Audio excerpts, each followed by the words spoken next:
Sahabat setia, kalau pergi boleh jadi takkan kembali.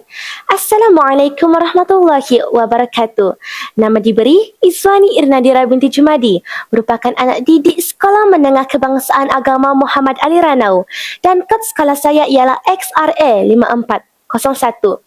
Semesta terakhir untuk kita, nukilan halus penulis berbakat Ainul Fariha mempunyai sebanyak 449 halaman bercetak yang dibahagikan kepada 30 bab penuh makna dan emosi dan diterbitkan oleh syarikat Iman Publication pada tahun 2024. Saya memilih novel ini kerana ia mengangkat tema yang begitu dekat dengan jiwa tentang persahabatan dan impian yang dikejar bersama, tetapi akhirnya menguji siapa yang benar-benar setia. Novel ini mengisahkan tentang dua orang sahabat di gelanggang badminton, Akil dan Jet, yang pernah berjanji untuk menawan dunia bersama. Matlamat mereka satu, menjuarai Piala Cakrawala. Namun, apa yang menjadikan novel ini begitu dekat dengan hati, terutamanya sebagai remaja, adalah hakikat bahawa impian yang sama tidak bermakna sebab di sebaliknya turut sama. Jet ingin menang bukan sekadar untuk dirinya sendiri, tetapi dia ingin menebus kekalahan sahabatnya, Luqman, yang pernah tersungkur di kejohanan sama. Akil pula pada awalnya memahami, dia berdiri sama, dia berlari di sisi. Namun, seiring waktu, beban yang ditanggung Akil semakin berat. Sebagai pelajar beasiswa, Akil perlu memastikan keputusan akademiknya sentiasa cemerlang, satu tanggungjawab besar yang tidak semua mampu galas. Pada masa yang sama, ibu bapanya semakin mendesak, sering menuntut wang, seolah-olah Akil merupakan satu-satunya tempat bergantung. Dalam menahan segala beban hidup, Akil mencari jalan keluar melalui badminton. Sayangnya, satu demi satu tekanan itu menggugat keyakinan Akil, meruntuhkan semangatnya perlahan-lahan. Kemuncak novel ini tiba di akhir perlawanan Piala Cakrawala. Saat yang sepatutnya mereka merealisasikan impian, namun kelibat Akil hilang entah ke mana. Jet berdiri sendirian di atas gelanggang, menanti dalam sabar yang memanjang, berharap agar Akil akan tiba walau di saat yang terakhir. Tetapi segalanya hampa. Pada waktu itu, ianya bukan sekadar kekalahan di gelanggang, tetapi pecahnya semesta yang mereka pernah bina bersama. Namun, di sebalik luka itu, penulis dengan lembut menyelitkan satu pengajaran besar. Erti memaafkan.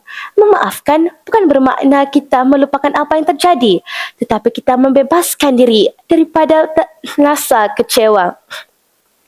Inilah kekuatan buku ini yang membentangkan konflik realistik dan memaparkan bagaimana persahabatan tulus turut boleh goyah apabila tekanan hidup tidak lagi seimbang.